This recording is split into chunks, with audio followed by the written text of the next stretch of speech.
Each year, thousands of leaders, innovators, and forward thinkers gather at Workday Rising to explore what's next in the changing world of work. We've unlocked the vaults on our most impactful conversations, and we're bringing them directly to you. We dove deep into the strategies and insights shaping our collective future, so prepare to be inspired, challenged, and empowered to make a change. This is the Future of Work podcast, recorded live at Workday Rising.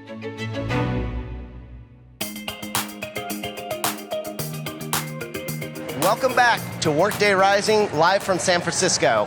I'm Phil Willburn, and I'm joined by one of my favorite people online, socials, Leigh Henderson, the CEO and founder of the HRManifesto, and I'm excited to host you again, for you to be back at Workday Rising. Gosh, I am so honored to be here yet again, sitting here with you, Phil, talking about our favorite global workforce report. That's right. Last year I did warn you that I might quiz you this year on our findings. You sure did. We recently released our global workforce report. I see that you have printed it out and has it available for me to sign eventually. Yes. And it's available for you too. Definitely get your copy online. Okay. Serious question before we jump into the quizzes. Very special moment for us. Workday celebrating its 20th birthday this year. Congratulations. Yeah, well, thank you. I feel grown up now. I know, yeah. Right? You can almost drink. Okay.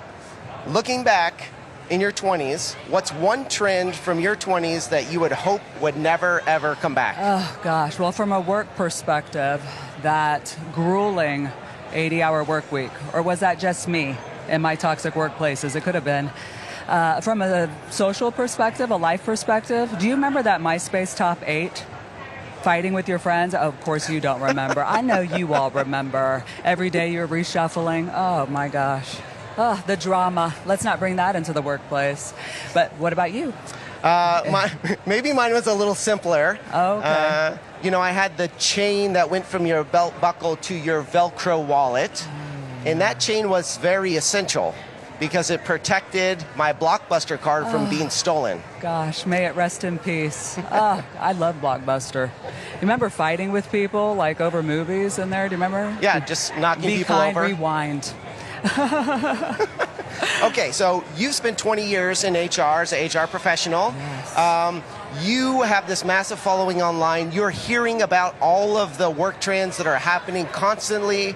You're getting updates from all of your followers. Like, what are some of the big trends that are happening online in the world of work right now? Yeah, boy, people are chatty. Right? Go figure. But I think one of the biggest, probably the primary, is this mismatch we're seeing between what employers are offering employees and what employees actually need and want from their employee experience. Some of those things being flexibility, for example, trust, communications. Go figure, right? They want to know what's actually going on. They want to be a partner in the employee experience with their leadership. And I think that's absolutely key and critical for a successful organization, right? Yeah. Bringing everyone along in that strategy. One of the other things that we're hearing a lot about is this lack of desire to climb the corporate ladder so much. People want different opportunities besides just management roles. So for the first time in my career, I'm seeing people shy away from leadership positions, which back in the day used to be the only way you could make more money, right? But employers are getting creative, thankfully. Big one, and then trust. I'd say that one, that's always been a hot topic though, hasn't it? And it should be. But there is definitely this conversation about trust in the workplace. Can I jump in there? Please. How is trust? It's always been a big topic in the workplace, Absolutely. Right? But what's unique about maybe this year or last year that you're seeing or feeling out there when it comes to that trust topic? Yeah. I mean, we all read the news. Well, some of us do. I try not to, but you do see a lot of mistrust being created in organizations with layoffs they said would never happen, then they happen and people aren't informed, right? Or just not communicating strategies within an organization. That's a huge one. I mean, how can individuals accomplish their goals and feel purpose within an organization when they don't know what has meaning there, right? Yeah. So those ones come up most often that I'm saying. Continuing on to the Global Workforce Report. Yes, absolutely. So, we did package that up, send it over to you. What stood out for you? What are 2 or 3 things that really resonated with you related to this? Well, a few things, right? And I actually made some notes here so I wouldn't forget. But your best people are walking out the door. Your best people are walking out the door.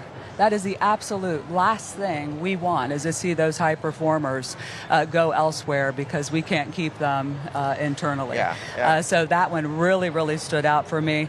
And I think a big reason for that is because growth has stalled internally, right? All sorts of opportunities in organizations, promotional opportunities, new tracks, you name it, those have stalled. And what people really want is meaning in their work, opportunities, and promotions, right? Advancement in some way, right? To continue to grow, right? Right. So I think that one was really key and critical. And I jotted down here, AI, of course, hot topic, as always. But employees really want to be brought along on that strategic journey with their organization. So please, if you aren't discussing AI, your position on AI, how you're utilizing AI, your strategy for AI, no time like the present to start having those conversations, right? Yeah, that really stood out to me in the report.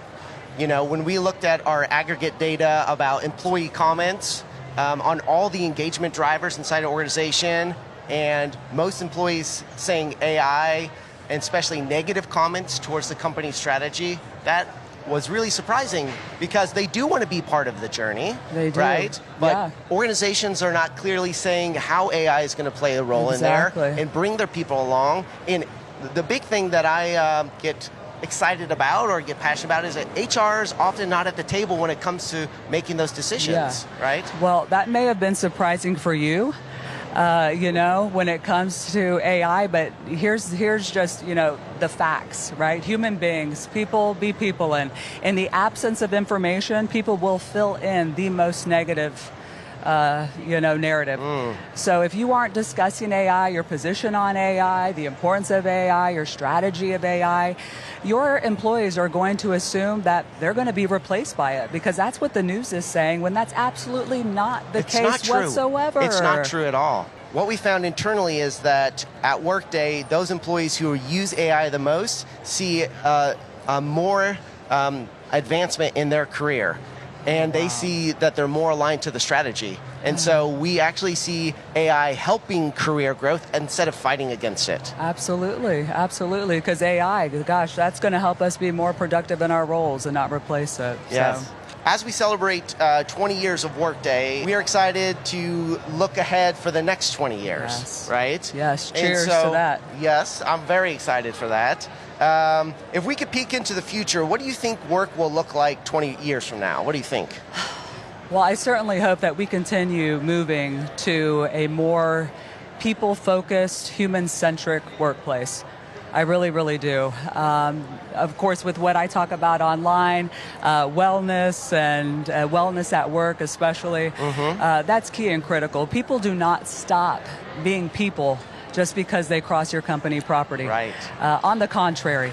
And so we need to make sure that we are putting people and humans first and center in all that we do in an organization. That's what I hope. We continue that trend and people feel safe at work and we start judging people by their impact, right? I mean, that's, please, let's hope 20 years from now, we're not talking about toxic workplaces anymore. What do you think needs to change? I know you have an upcoming book. It's a big secret, but I saw it online. Yeah, worst kept secret. What do you think needs to change for us, for us to make more progress towards this 20-year vision of being more human-centric, people-centric, trusting our people, and then just making the workplace experience fun and engaging? Gosh, what a loaded question. I probably have like 10 seconds to answer it. My goodness. But I'll tell you what, the number one thing that sticks out to me and what I have coached organizations that I've been a part of and I've worked with my entire career is supporting leaders to be successful. Because leaders are who determine the employee experience for your employees. And the employee experience starts far before day one. And so really training leaders, equipping leaders, supporting leaders, and treating leaders like the rock stars they truly are in your organization is going to pay dividends tenfold. That's so great. Get your leaders on board I love that. With AI, your strategy, your communications. I mean, all of the above. All of the above. All of the above. But be there for your leaders because they will be there for your employees who then will be there for your customers. That's great. That's great. That's in the book? Yeah. No, but it is now. Yeah. Great. Let's see. What do I think? You're supposed to ask me a question now. Oh, yeah. Well, yeah, this is the time. What do you think will happen in the next 20 years, Phil? Hey, it's a good. Thank you for asking that question. I actually prepped ahead of time, and I took some notes here. I think we'll have more digital teammates. So think agents that turn into digital teammates, right? You're going to be delegating work to them. Maybe they'll be giving you some kudos back. I think there's going to be less focus on job and more focus on projects, right? So we're going to sweep in, go do a project, come back out, and that's going to include the skills you learn on that project. So I think in the future we're going to have something like a lives skills passport, right? You're going to do a project, it's going to update your skills. Yes. You have this accomplishment, and then you're going to be able to move on from there. Yeah. And if I can go back to the chain and the wallet blockbuster conversation, right? I think there's going to be a chain of trust with the technology we have to support our work in the future. Yeah, I do see work itself in concept and theory becoming way more nomadic. I mean, that is so the hope, right? And we're more creative with work. It's no longer a 9 to 5. It's all sorts of various roles and different sorts of positions and opportunities for people. So that is truly my hope, is we have way more flexibility. I love it.